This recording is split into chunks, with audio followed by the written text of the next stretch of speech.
Hi everyone, Jennifer here from Confessions of a Kitchen Witch, and I wanted to talk a little bit about sacred space. Now, as most of you know, I offer a free Kitchen Witch Altar workshop that's all about creating a Kitchen Witch altar, and I discuss sacred space and what it is. And I've also, in my crystal classes, there is a crystal class that I've already taken that's called Creating Sacred Space and Creating Protection Using Crystals. But creating a sacred space does not have to be elaborate. It doesn't have to have all of these specialty items, or such as fountains and statues and all of these things that you can purchase to make your sacred space even more sacred. And I'm not saying not to do that, but sacred space is that space that takes you away. It's a world within a world. Even if that little world is only for 5 or 10 minutes, sitting under your favorite tree or sitting in the park, it's about being silent. It's about reflection. It's about connecting to source energy, the divine, the goddess, whatever word you choose and what suits you. It's that time where you can just sit and reflect and connect. Sit, reflect, connect. And if you do spell work or moon work like S-spots, your sacred space is within your circle and within your ritual work.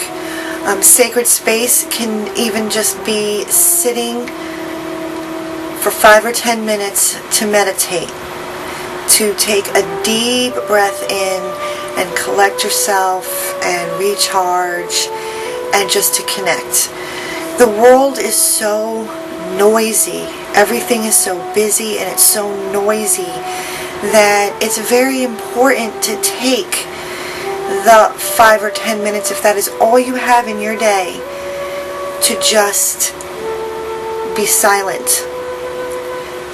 And that can be really, really hard.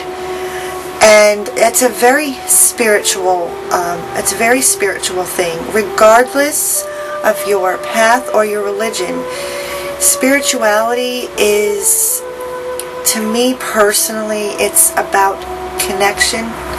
Spirituality is very, very broad, in a broad sense, but being spiritual for me personally it's about connecting, whether I'm connecting within myself and listening to my own voice and allowing myself to listen to my own voice, or it's connecting to Gaia, connecting to the goddess, to the gods.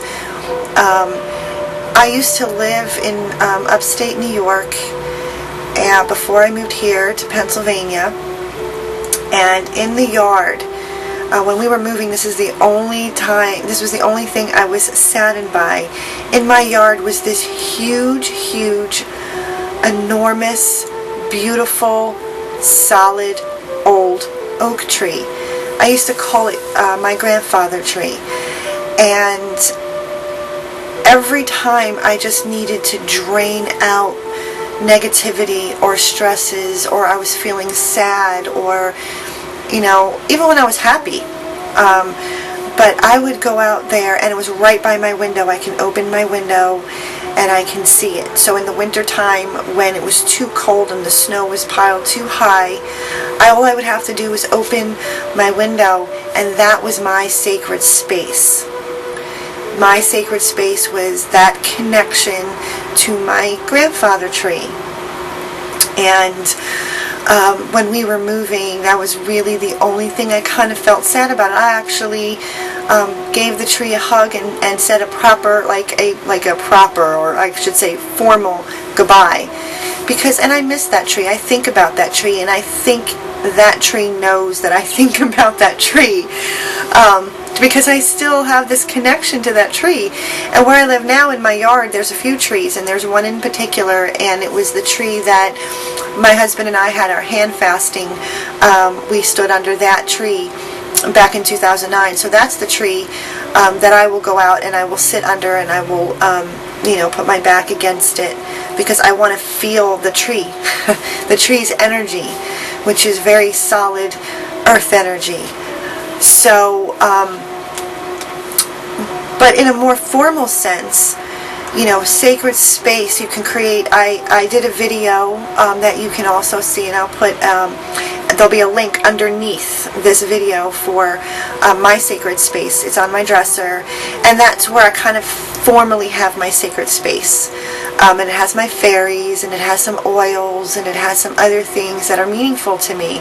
And that's what sacred space is. And your altar, if you created a kitchen altar, or you have an altar, that's sacred space. That is sacred. That's a space that is separate from your everyday.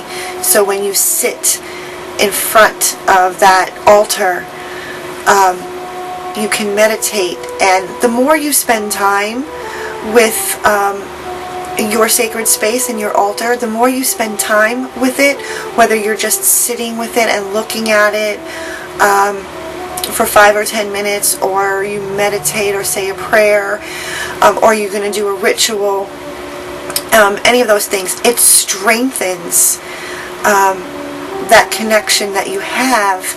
And if you have crystals, for example, on your sacred space or on your altar, that connection, that vibrational energy, that's combining and interweaving and connecting with your energy. So the crystal's vibrational energy, or if you have plants also have a vibrational energy within them. So your connection to your sacred space or altar, you're mixing, those energies are mixing together, and that loving energy coming from you, that's resonating out of you, is being woven into those crystals or plants or whatever it is that you have on your altar or sacred space. And it creates this vibration of peace and joy and balance and serenity. So the more you spend time, the stronger it becomes, and the stronger your connection is.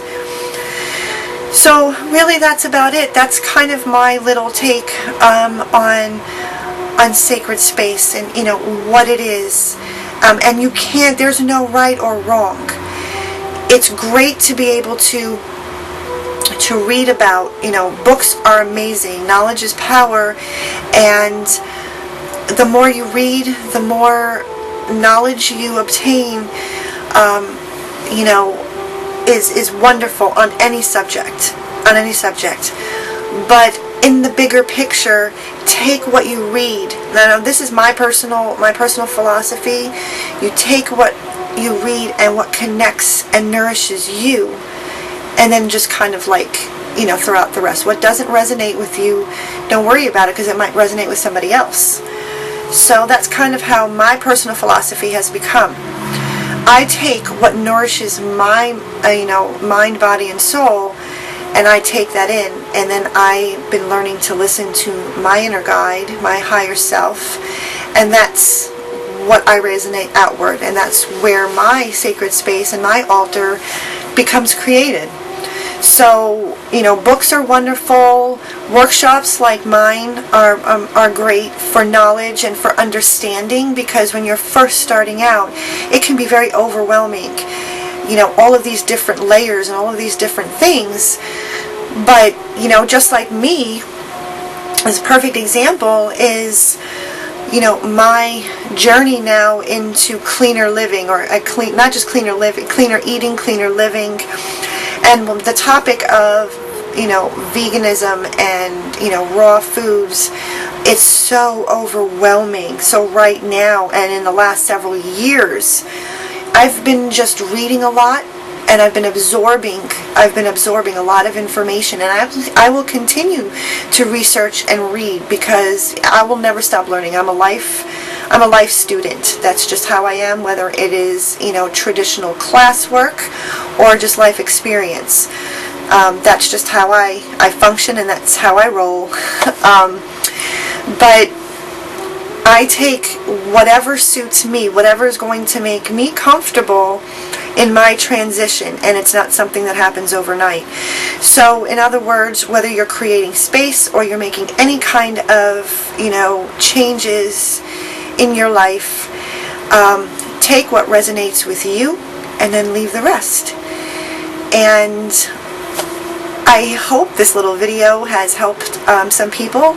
I get a lot of emails for people asking me all sorts of things, especially about altars and creating sacred space and what's considered spiritual beings, but those are for some other videos.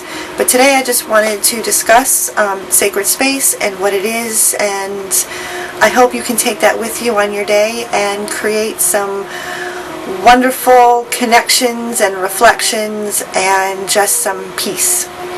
So until next time, brightest blessings to you.